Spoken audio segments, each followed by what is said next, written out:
Welcome to a special edition of Brookie's blog, The Making of Brookie. Since my little sister's coming soon, I think it's only appropriate that you guys find out the road and how I got here. I don't know a lot of the details, so I'll hand it over to my mom. Since baby sister's coming soon, I figured this would be the perfect time to share the story of how Brookie came along, which was bumpy. We were doing all the things right, tracking everything, eating right, exercising, like the whole nine, and we weren't getting pregnant. So after a year, we saw a specialist, and before I knew it, after a bunch of testing, I was going into surgery. I was going to get uterine polyps removed, and they were actually going to take my left fallopian tube because it was dilated, and I was at a super high risk of ectopic pregnancy. So at the end of August 2021, I had surgery. To my surprise, I woke up and the surgeon said that my fallopian tube looked totally fine, which is insane because I had multiple tests done that showed that it was not fine. So we were not happy, not gonna lie.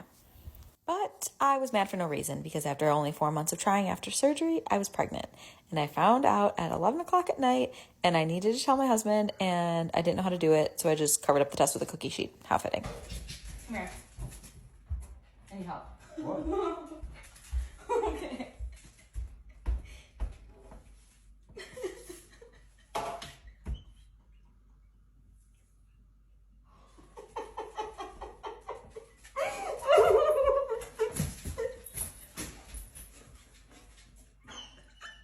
Shut the fuck up!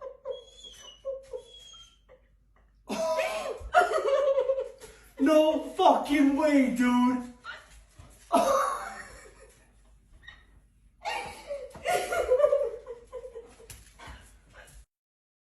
So before you knew it, Brookie was on her way. I got admitted to the hospital. My water had started leaking. I was told I couldn't eat. Joke's on you guys. I was eating cookies and fries the whole entire time I was in labor. There is no one that's going to stop me from eating. I watched Friends and relaxed, and Dad slept. Are we surprised? Absolutely not. But baby was coming soon, and boom. Welcome to the world, Brookie. The almost 2 years leading up to Brookie coming were torture. I'm not going to lie. And at one point, I wanted to give up and throw in the towel, but my husband would not let that happen. The whole reason we went on the cookie competition on the Food Network was to actually try to win and get that money for IVF because our insurance did not cover it. But apparently, God had other plans, and Brookie was welcomed to the world in November of 2022. No fertility treatments needed.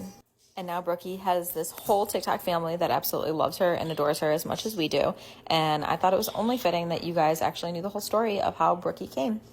There's no question that all babies are miracles, but I would have to say that I feel like there's a little extra miracle in Brookie with everything that we went through.